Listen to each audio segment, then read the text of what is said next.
Well, hello, chat. Welsh Lady here. Welcome to the channel. Oh, I tell you, chat, right? I've had a wonderful, wonderful time. Just knowing, right, that I have you as my community around me. And you might not be physically. I know that sounds a bit mental, right? But the fact that oh, I've reached over the 500 subscriber mark, and it might not seem much to some people, right? And it's not about clicks and likes and things like that. It's more about I cannot believe 500 people listen to me. And I dare say not all 500 do, but at some point they have. And you know what? I appreciate every single one of you. Thank you so much. Thank you. Please like and subscribe this video and share me about, and we can get some more people here as well. I am just offering a big welcome to the new subscribers, and a thank you to Scott at Recovery Addict for taking my call yesterday. I had a lovely chat with RA, and I always love a chat with RA. And just being with chat again, just being inside chat and us having a good old conversation, and so many good things happened yesterday as well, and I was just so very, very happy. That just took me over the edge of joy yesterday when I saw I'd gone over 500, and it really means a lot. It does. It means a lot. It makes it all worthwhile, see? You know, all I do is read different things and hope you like them. And, I know, like I've said before, I'm not everybody's cup of tea. But, if I am, then bring your cup of tea and come and have a sit with Welsh Lady and Poppy and Colin, and we'll sit and we'll have a read. So today, right, long awaited, I know, and overdue, apologies, right? I've had some things going on, man, chat, right? You're going to have to forgive me, okay? I supposed to have done things last week, or this week rather, and I didn't do them. Do you ever get that? Does that ever happen to you? Where you think, right, I'm going to do this, and this, and then you end up doing none of it. Well, that's how it's been for me this week. But I've got to be honest, I've been too involved in the Karen Reid trial as well, mind, right? That is just, it's bonkers, man. And I tell you, I've never seen a trial like it. But anyway, right, after I watch trials and whatever, this is what it's here for. We have a look at trials, and sometimes it could be dark and what have you, and we have a little read and settle down for the night or the afternoon or the morning, whatever tickles your fancy, really. Well, like I said, let's get on with it. I'm blabbering on. The 10th book that we're reading, I think we now might be part 8. So I thought we'd pick up from where we last left off. And oh gosh, the last one, oh, there was lots going on in that. There was lots going on. And we're still there, I just took a breather from the chapter but we are still there. So let's see what Tony and Emma and oh my goodness me, her name has just escaped me. Brenda, of course, man. How can I forget Brenda? Right? Let's see now what goes on, because there's all these things that took place last time that was well, it just had me in stitches anyway. So we'll pick up from there. Here we go. All right, settle down now, everybody. OK. We had taken the picturesque route to Beadnell in the hope that the outstanding natural beauty of Northumberland countryside would lift our spirits and erase the grubby memory of what had just happened. I, who had been spared the gory minutiae of the encounter, was the easiest to please, and so was happy to stare out the window at the rolling hills and the stunning views across the North Sea. However, my mother, Brenda, who had been at the coal face of the marital collapse, felt the need to have an in-depth debrief. I mean, I don't know what he was thinking of, she said, shaking her head, and I don't care what you say he arranged for her to be there. I'd bet money on it. My father, who had turned a special shade of grey, oh, God, no, that kind of shades of grey, just like a grim, pale and that, not the 50 shades, like, There's something else that is, mind you. That's for a spicier night. He was driving with one hand on his steering wheel while resting his head in the palm of the other. Happy to let my mother's verbal exorcism wash over him. He was able to proffer only one thing to the conversation. He just hoped the pubs were open. Yeah, and that was pretty much that. Yeah, Tony's like, let's hope the pubs are open, let's have a bite. Beadnell, once a thriving fishing village and blessed with an expanse of golden sands, was a beautiful little place. It was lunchtime, and we had nothing to eat, and so instead of heading straight to the campsite, Dad parked near the harbour. Two domed, lined kilns dominated the seafront, and a few battered trawlers rocked against the harbour wall. A fresh, salty wetness hung in the... Oh, said that a bit seductive, no? Let's just change our bit. A fresh, salty wetness hung in the air. Off to the left, the beach stretched away to the grassy dunes where you could get lost for hours. I used to love playing in the sand dunes when I was younger. I don't think these are sand dunes, but I'm not sure. He said grassy, so we'll go with grassy dunes. The weather was deteriorating. Surprise, Britain. And a penetrating drizzle. Oh, gosh, she's got some language in her mind. Penetrating drizzle was casting a damp, dull blanket. We were hungry, and my father, who was in need of a stiff drink. But in 1972, you could only get a constitutional uplift within the confines of very strict licensing hours. We had arrived at 5 minutes past 1. The window of alcoholic opportunity was slammed shut. Not only that, but everywhere else seemed to be closed too. My goodness me, man, no pubs open. What was going on in 1972? We had locking in my days. I don't believe this, said my mother, as she peered into the darkened window of the village shop. This is all we need. Now what are we going to do? Pub, muttered my father, staring in its direction with the longing of an hour through the night, within grasping distance of the Holy Grail. But it's past 1, said my mother, tapping her watch. We won't be served. Keep your hood up, Emma, or your hair will get wet. Tony, determined to break into the pub.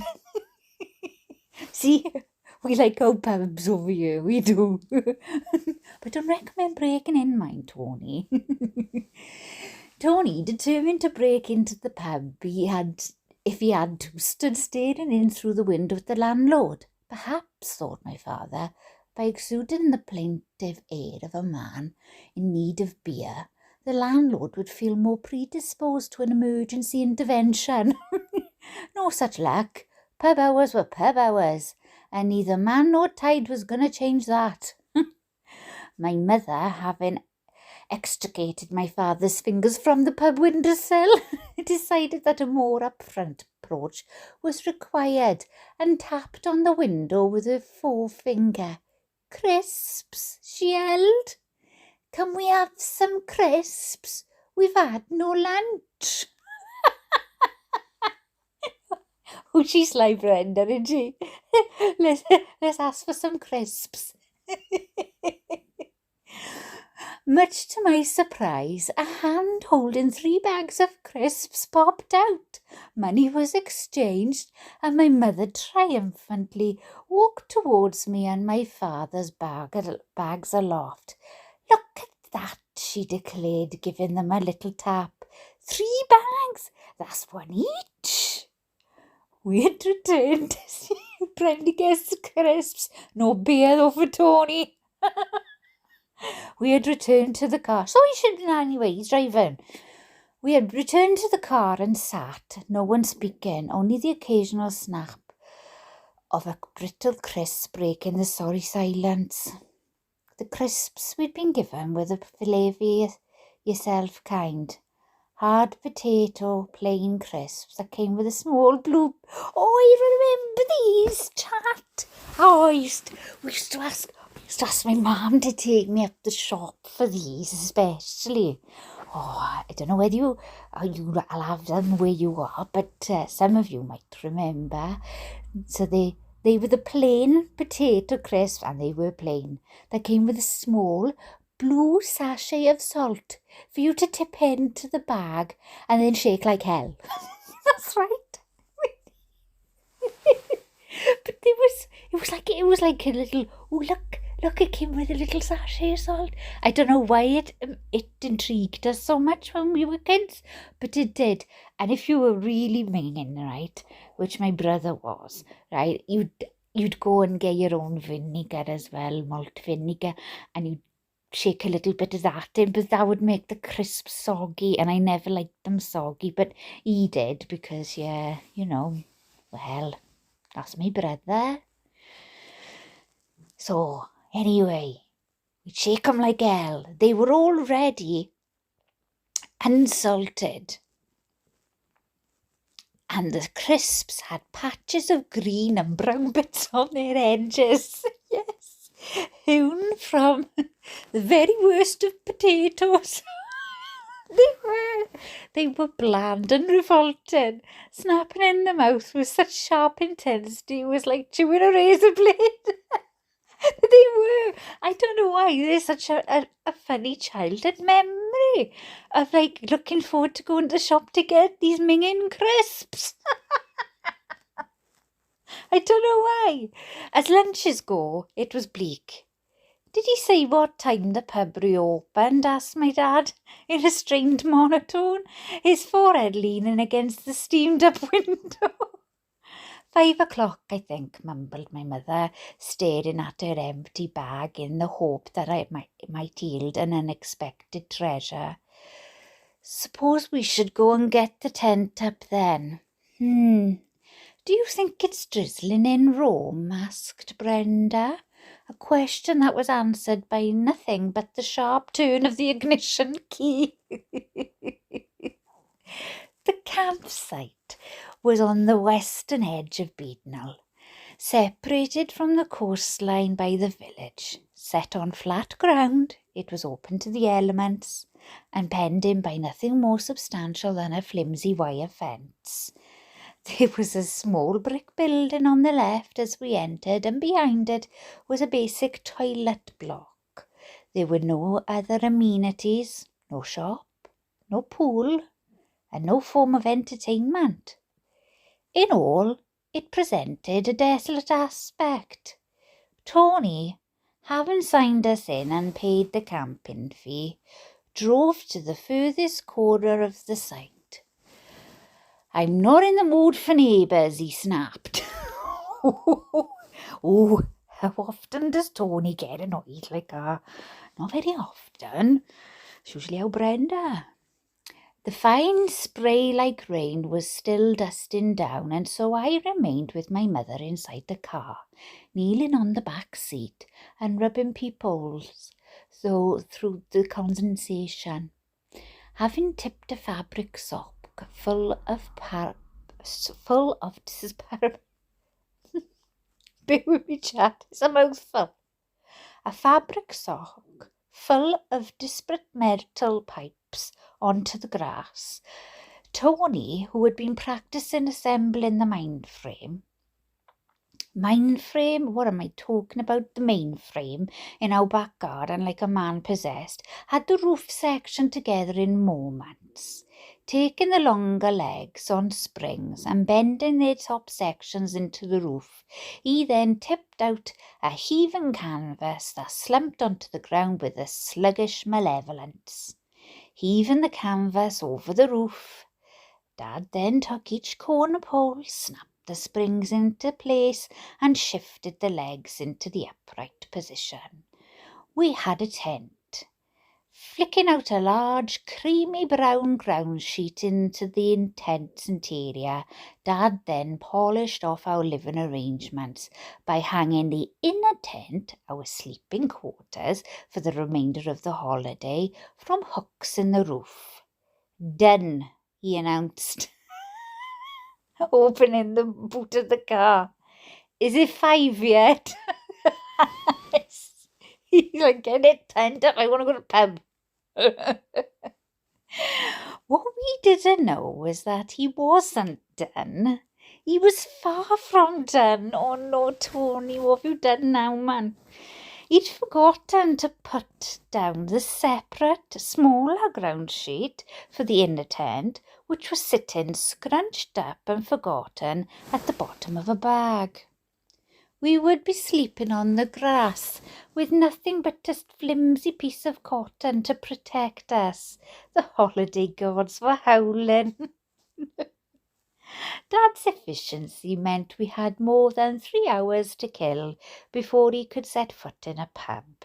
Itchy, distracted, and in no mood for sitting around, Tony decided we would fill the pointless hours with a short drive to nearby Ross, where a gentle cakewalk of sand and grass tipped us to Rossbach Sands, a flat and wide stretch of beach. In finer weather, it would have verged on idyllic. Sand slipped away as far as the eye could see, snipped to a point by a curve of coastline to the left and punctuated by Boodle Bay to the right, with the magnificent outline of Bamber Castle dominating the skyline. On a grey day, with a drenching mist rolling in off the North Sea, however, it was far from idyllic. It was a chore, a time filler, a trudge towards a damp horizon. We had the place to ourselves, and while my parents dragged themselves forwards, I ran ahead, stopping only to pick up coloured shells and fill my pockets with pebbles. The sand hardened in the rain, scuffed off the top of my shoes, and intoxicated by the vastness of the wide open space, I sprinted into the breeze, zigzagging from left to right. My parents, still reeling from the morning's events, were preoccupied and troubled.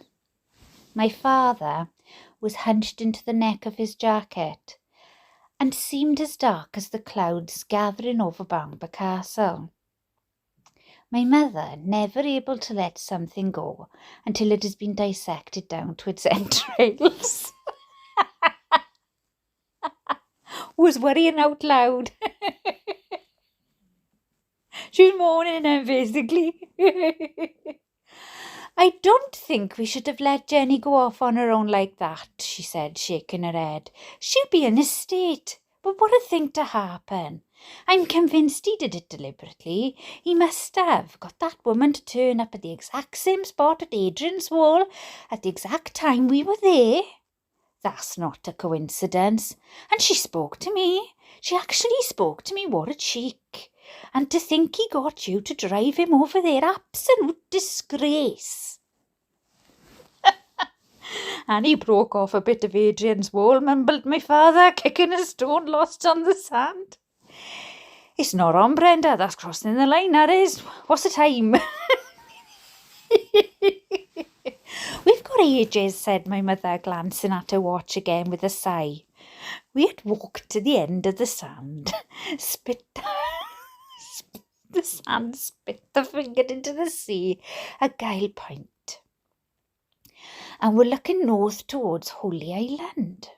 "Can you see that building?" asked Brenda, pointing into the sea mist. "That's the Lindisfarne Priory, where the monks live. God-forsaken place, locked into the past. It's not part of the modern world at all. If you moved across to Lindisfarne, you'd be travelling back hundreds of years." I looked out over the flat waste of grey sky and dull, sickly sea. The distant contours of Lindisfarne were ominous and brooding. "We don't have to go there, do we, Mummy?" I asked, feeling spooked. "Well, there's only monks there," said my mother with a shrug. "And ghosts. Loads of ghosts, I expect, positively packed with them." "Hey, look at that," said my dad, suddenly pointing over to our left. "There's a truck on the causeway. It's trying to get across. He'll have to look sharp. Tide's coming in. Jesus, what is halfway up his wheels already, man?" We stood huddled against the elements and watched as the lorry stopped and stalled its way through the ever-rising waters, sea lapping at its axles as it struggled against the inevitability of the tides. We found ourselves rooting for it, shouting and hollering in the hope that at least one thing that day would rise up against the odds stacked against it. Bloody-mindedness, determination, of blind luck, whatever it was. Somehow the lorry crawled its way onto dry land, and as it did, there was a feeling that maybe we'd all be all right too. Our holiday wasn't hopeless. Our situation was surmountable. "What's the time, Brenda?" asked my dad, flushed with renewed purpose. 5 to 5, declared my mother, and off we went, scampering over the dunes. We stopped at every pub between Ross and Beadnell. We tried in Elwick, in Bamberg, and in sea houses, but every response was the same. My father would ask for a drink, and the landlord would point at me and shake their heads and refuse him service. By the time we got back to Beadnell, my father, who was almost on the verge of tears, was actually contemplating tying me to a tree with a piece of string. "Can we tie Emma up with a piece of string?" argued my father. "No, we can't tie Emma up with a piece of string," argued my mother, pointing at me. "She's not a stray dog." Not only that, I wouldn't do that to a stray dog either myself, mind. Not only that, but we were still to find anything substantial to eat. We had managed to locate a small pot of cockles and a loaf of bread, and forced to retreat back to a corner of the campsite. We sat sucking vinegar of crusts and chewing tangy mollusks as the rain worsened around us. With the weather settling in, my parents, who had valiantly tried to make the best of a bad lot, admitted defeat. As the day darkened into the early evening, there was nothing to do but go to bed. To stretch the elastic of our evening to breaking point, my mother decided to get all of our clothes out of our suitcase and arrange them in small convenient piles around the edges of the inner tent. Oh gosh, no, I can see what's gonna happen. Oh, oh no. Okay, so the edges of the inner tent, whilst my dad set about inflating the air beds that would bear us floating into the land of Nod. Intrigued with the mechanics of bed making, I decided I would lend a hand and happily jumped up and down on the domed rubber pump that piped itself into the bed valves. Oh, pumping up air beds with one of those rubber foot pumps, or oh no, give me the electric one you can stick in the car in the cigarette holder, and let me do it electrically like that, because battery operated, but let me do it that way, because I can't be doing with the amount of times you have to push your foot on that pedal. Well, I can't do it anyway anymore. But that's besides the point. I remember doing it. And anyone who has to inflate anything, whether it be a rubber ring or a lilo, anything for the pool, will know what I'm on about. Foot pumps, push down pumps. Oh, just give us the electric thing or the battery one. Oh, intrigued with it. Oh, like I said, we're okay. So she's jumping up and down on it, which is great. Before long, we had 2 bouncing mattresses, which I, about to have my first proper night's sleep in a tent, found exotic and enchanting. Lying tucked into a sleeping bag, the smell of wet grass in my nostrils, I was in raptures. My parents were not. Oh, love her. She's so excited for this tent. She'd been waiting for this, and I just crouching down into the sleeping bag, and it just be nature around her. Yeah, the damp smell, and yeah, but no, her parents were not. They, still haunted by the events of our first explosive holiday, lay clutching the tops of their sleeping bags, eyes darting to every sudden billow of the tent walls. Yeah, that's when they went off the cliff. When it did, the caravan went off the cliff, but the tent just blew off.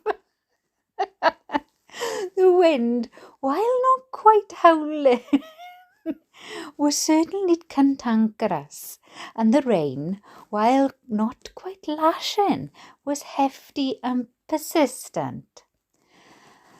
"The lorry made it out of the wet," whispered my father, "and so shall we." Given the surveyed fresh air that I'd been exposed to, the emotional nature of the day, and the soporific beating of this rain, I drifted into a quick sleep that slept so deep I was passed out till morning. As I roused, I was aware of muffled noises from the campsite, the sound of rain still beating, and a strange, almost overpowering itching in my head. Scratching at my scalp, I could feel a patch of something soft and soggy to the touch. Being sleepy, I wasn't quite aware of what I was doing, but as I scratched, the wetter the patch seemed to get, and the itchier it became.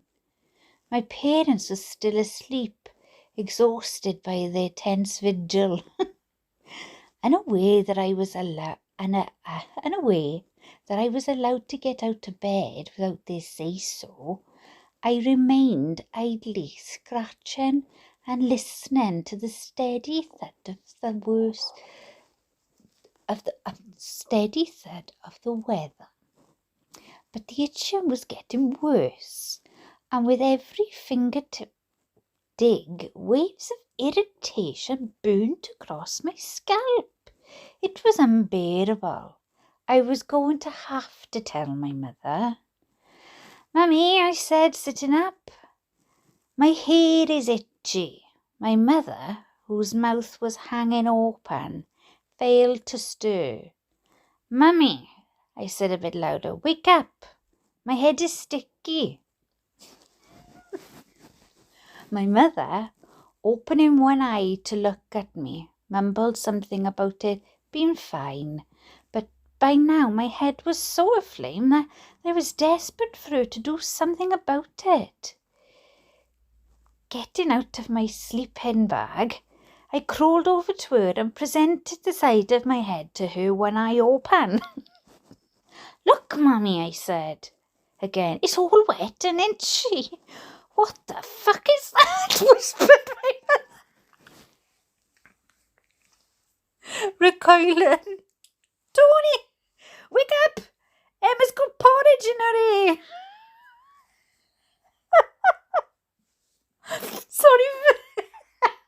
Sorry for the F-bomb. "Don't touch it, Emma," said my dad 5 minutes later. "If it's itching, then it's probably infected. We need to get dressed and get her to a doctor." "What is it? Did you put seaweed in your hair yesterday? Perhaps she's got bitten by something microscopic." "Oh, could it be a biological hazard, Tony? Oh, look, it's awful." "What the?" My dad shouted out suddenly. He got out of bed and grabbed at the pile of clothes designated as his. "Everything's soaking. Oh, for fuck's sake. There's water everywhere. I don't believe this." "Oh, God," said my mother, leaping up to check the rest of our clothes. "Everything's wet. How can this be? How?" "Oh, fuck," squealed Tony. "The fucking ground sheet. I've got to put down the fucking ground sheet." "Tony," said my mother, setting her jaw to a place that meant business, "I've had enough. I just don't know why I stay with you. I really don't. Just one nice holiday. That's all I want, just one. I don't think that's unreasonable. I am an attractive woman. I should be sitting on a sun lounger in the south of France. Instead, I'm standing in a half-made tent. All my clothes are soaking wet, and my child has picked up some medieval illness. I swear to God, if Emma didn't have something very fucking weird going wrong with her, then I would be marching straight through the door of the nearest solicitor and asking for a divorce." Everything we owned saturated with rainwater.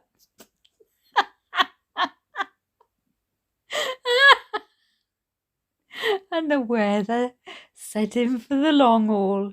We had no hope of getting getting anything dry.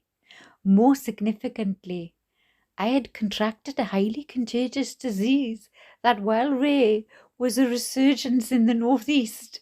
I had impetigo, a pus-filled, rapidly spreading itching ulcer that developed in every part of the body it touched. I had caught it from the comb at the Adrian's wall, and all my hair was going to have to be shaved off.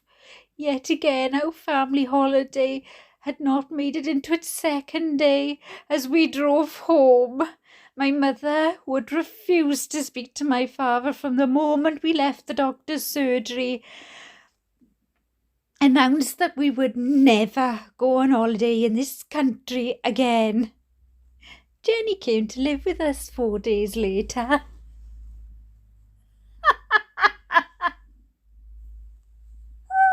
Oh no! Oh. Well, Chad, that was the end of the chapter, but I'll keep reading a little bit more for you. They never get to spend more than a couple of days. There's always a disaster. But I'm sure you can relate if you've been on a camping or a caravan all day. There's just caravan wars or camping wars. I go to the caravan with my mum sometimes, and I'm down there, and there's caravan wars here and there. Not with us, like, we're good. But, there's stuff going on. People nicking each other's plants from around the caravans. I mean, what's going on, Mum, these days, huh? Why are you licking plants? Just because you think, oh, it's pretty, I'll go pinch them from my caravan and stick them next to mine. Stupid. We know you stole them, man.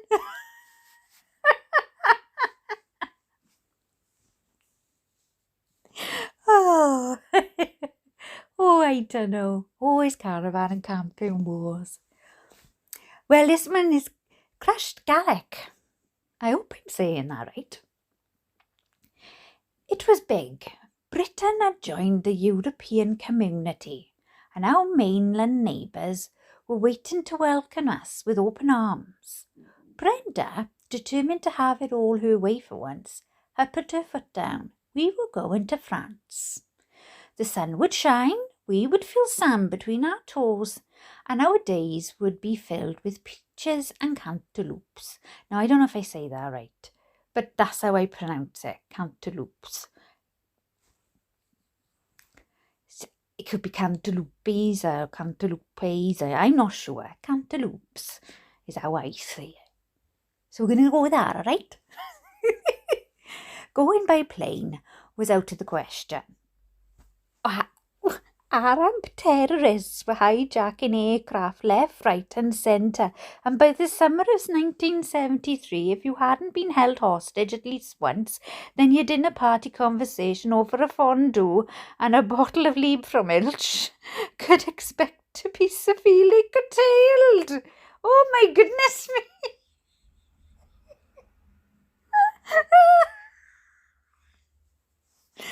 With the journey in mind, my father was dispatched to purchase a new family car, one that would happily carry us and all our camping equipment in comfort. The Kennedys were going continental. Oh, they're hijacking all the aircraft. 1973, see?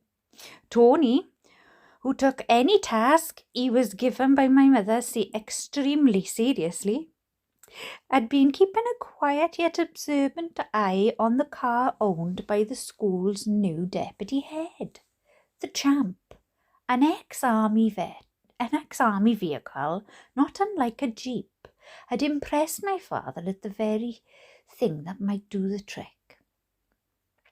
It looked solid, it seemed reliable, and it had considerable parking space. If Tony could find something a bit like it, then our cross-channel adventure would be getting the very best of starts. And so, when Tony passed a local car dealer and saw the light blue Series 2A Safari Land Rover sitting on the forecourt, the spark of a biting thrill ignited in his heart. It was love at first sight. "You've bought a 12-seater Land Rover," asked my mother, baffled. "But there's only 3 of us. And how are we going to afford £1,300? We can't afford £1,300. 12 seats. That's not a car, that's a bus." That's what I'd say. That's a bus. "Brenda," said my dad, wafting a reassuring hand through the air, "wait till you see it. It's perfect. You'll love it. And I've got it on hire purchase. We can use your salary to pay for it." Oh, pay for it. Trust me, I know what I'm doing. My mother cast me a sideways glance. Seeing would be believing. The Land Rover was impressive. Just standing next to it was exciting. Getting into it was wondrous. There were 3 seats in the front, a second row of 3 seats behind, and then an open section at the back, where 2 long seats, accommodating 3 people on either side, faced each other. On the second row there were metal handlebars in front of each seat, and on the outside of the Land Rover there were footplates underneath each door, a concept I found mind-blowing. "You can stand on the outside of the car?" I asked, pointing with my mouth open. "Just sitting in this makes me feel rich," said my mother, whose hesitance had been blown away at the moment she clapped her eyes on it. It says, Tunisia, here I come. Look at us, in a Land Rover. Who'd thought? Brendy thinks she's all hoity-toity now, man. Because she's in a Land Rover. Look at us. Who'd thought? What is the car called, Mum? Said I. Can we give it a name? Why not? Said my mum, turning to look over her shoulder at me. And we should do it properly. I've got a bottle of baby sham in the fridge. Let's break it on the car. Oh no! Let's break it on the car like they do for the ships. You know, for good luck. But we'll have to make sure the bottle smashes, because if it doesn't, then that's bad luck. Very bad luck. Don't worry, said Dad with a toss of his hand. I'll break it, no worries. 5 minutes later, and we were all standing in a line. My dad had found a little bit of blue ribbon that he had tied round the neck of the baby sham bottle. A small touch that my mother found hilarious. Look at the ribbon, she guffawed. Look at it.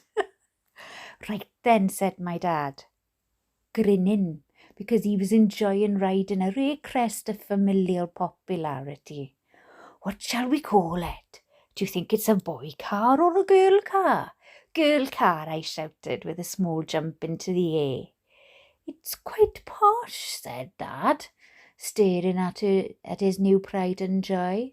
We could call her Tabitha. I think she's the queen of cars, said my mum, folding her arms and dropping her head to one side. Let's call her Bessie. Good Queen Bessie. Bessie, I yelled, because I liked it. Yeah. Okay, said Dad. So you do the naming and I'll throw the bottle. My mother, who was always delighted to provide any sort of theatrical entertainment, stood on her tiptoes, pursed her lips, and in fake aristocratic voice said, I hereby name this car, this wonderful car, Bessie. God bless her and all who drive about in her. Dad, taking that as his cue, chucked the baby sham bottle at the side of the car towards the front. It should have hit the flank, but instead it struck the corner of the front wheel arch, bounced straight off, and boomeranged back to hit me square on the forehead with a thwack. Startled by the impact, I fell backwards into my mother, who caught me, took one look at my head and screamed. There was blood everywhere. Has she lost an eye? Wailed my mother, gripping me by the shoulders. Oh God, Tony, she's lost an eye. My dad. My dad, who was trained in first aid, seemed glued to the spot, frozen in horror by what had just happened. He looked at me, looked at the wheel arch, pointed at them both for a bit, and mouthed something inaudible. His moment of triumph shattered. What should have been a momentous family occasion had turned into a freeze-dried disaster. Thankfully, I had not lost an eye, but the blood pouring from the cut at the top of my hairline was so extensive that it looked as if my eyeballs were a river of blood, because I couldn't see what was going on. I had managed, after the initial blow, to remain quite calm, but my parents, standing over me and staring into a massacre of dripping blood, were paralysed. What shall we do? Wailed my mother. She's bleeding to death, Tony. Oh God, someone help us, please. Alarmed to hear the word death in reference to myself, I stood and wondered whether I should feel more alarmed. But the truth was, apart from the dull headache at the top of my forehead, I felt fine. The fact that my flesh wound looked 10 times worse than it was of no concern to me, but for my parents, one of whom was in tears, Tony, the vision of my gore-ridden face had rendered them useless. Thank God Then, at my mother's wailings, had roused a neighbour who came wandering out of her back garden to see what all the fuss was about. Having quickly ascertained that both my parents were hysterical, she led me off quietly, sat me on a chair in her downstairs toilet, wiped my face clean, applied a small plaster to the superficial cut on my hairline. I was delivered back to my parents within minutes, where I was showered with kisses from my mother and a bag of blackjacks and fruit salads from my father. Oh, blackjacks and fruit salad. Oh, sweeties. Everyone was relieved. We had got away with it.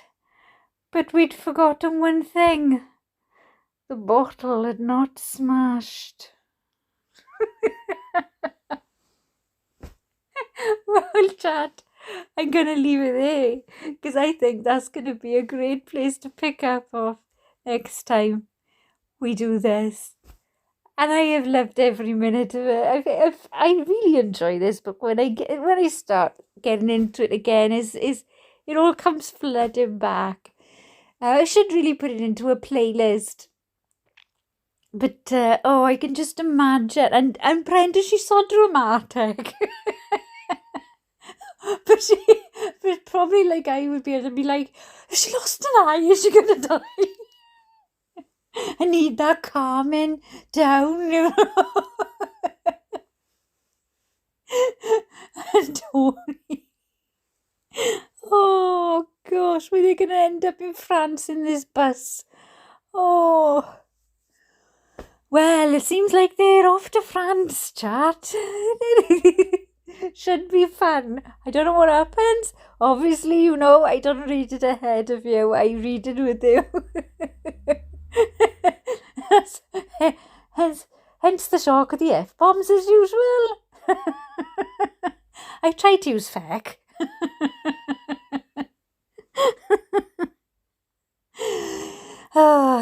That's the Irish way of saying it anyway. I borrowed that from the Irish. Chat, as always, please hit the like and subscribe button, share button, write a comment, check out the community post. I post in there a lot. I reply to comments all the time. I love having chats with you. Thank you for being here with us tonight in reading part 8 of the 10th book. And I will see you soon, my lovelies. See you soon. Nos da, which is night in Welsh. Nos da, chat. Nos da. Ta-da!